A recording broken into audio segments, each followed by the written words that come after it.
This is my blue Dodge, my 1949 Dodge, but this is my blue Metro, my Ultra Motors A2B electric bike Metro. Now let's have a look. We've had the battery A, it's the rear battery, on charge, so we'll turn that off. And unplug that and have a look at the bike.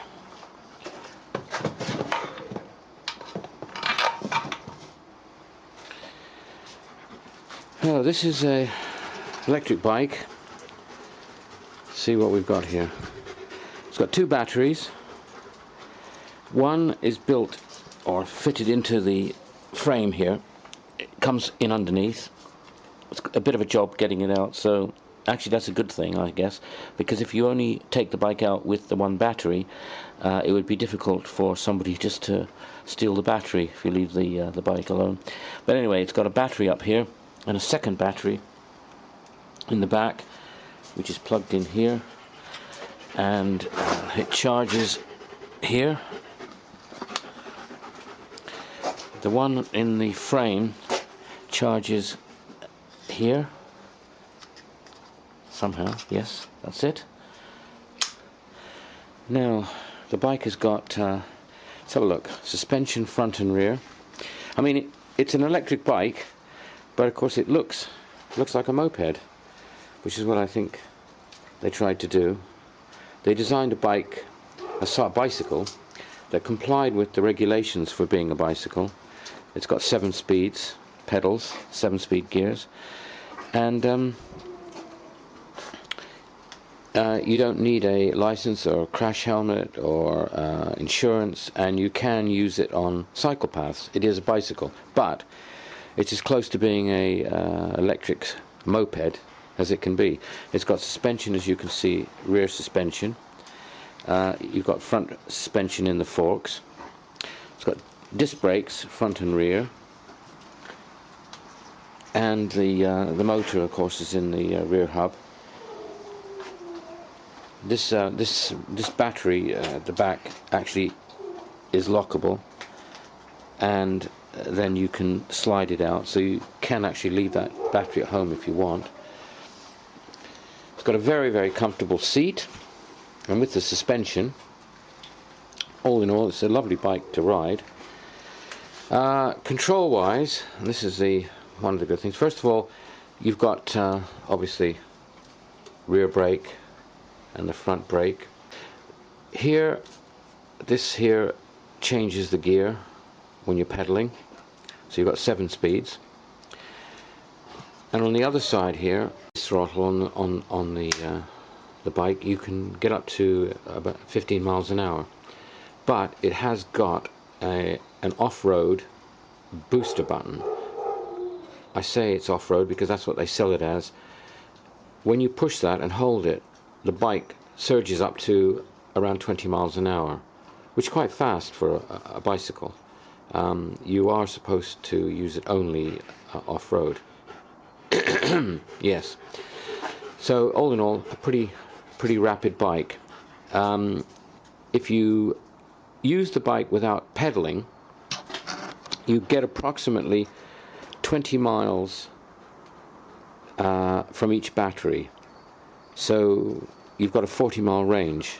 The two batteries are good because you twist the key to A, and that puts the rear battery on, and B is the internal battery. So I guess if you go for a ride on one battery and you then lose power, you know it's time to come back, but you've got another battery to take you back. I guess if you were really enthusiastic, you could have a spare battery for the rear in one of the panniers. Now the panniers are extra. They're an optional extra which you can buy, which I have done. They're excellent panniers, waterproof, zip in the back here with a nice compartment that fills that. This is all waterproof and designed a bit fiddly, I must be honest, but designed so that it doesn't get wet. So gives you quite a big carrying capacity.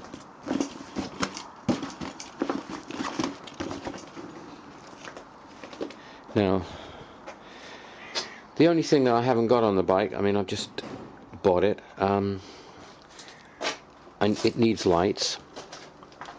It needs a light on the front, and I'm going to get one of those. I'm also going to get some indicator lights, bicycle indicator lights, because, you know, on an electric bike, when you've got your hand on the throttle, it's not that easy to use hand signals. So on the back we'll have lights indicating where we're going. That'll look good as well. Needs a bell or a little horn, which it hasn't got, and a rear light. One other good thing about this particular bike, now it's very heavy. It's a very heavy bike, I've got to be honest. With the panniers it probably weighs over 40 kilo, but it's quite hard to lift it. But it has got a proper stand, sort of moped or motorbike stand, which works really well. You really need one of those with the weight of this bike. Funnily, it's extremely heavy to lift, but with the power on you wouldn't know. It's just comfortable and quite maneuverable. So I've done about 40 miles on it so far, 40 or 50 miles around the town, and so far I don't really find any problems with it. I've taken a 40 pound bag of cat litter on the rear here, and it hasn't had any problem at all. So it's quite a useful, it's certainly a good bike if you want to go shopping, but I am going to have to get myself a quite a good, probably a motorbike type chain lock, because you certainly don't want to leave this lying around for somebody. You can pedal it. I mean, some people have said that they're not easy to pedal because of the weight, but actually I don't find them too bad.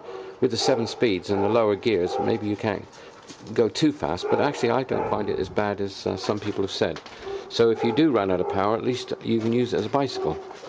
Obviously if you use power and cycling, you'll improve the range,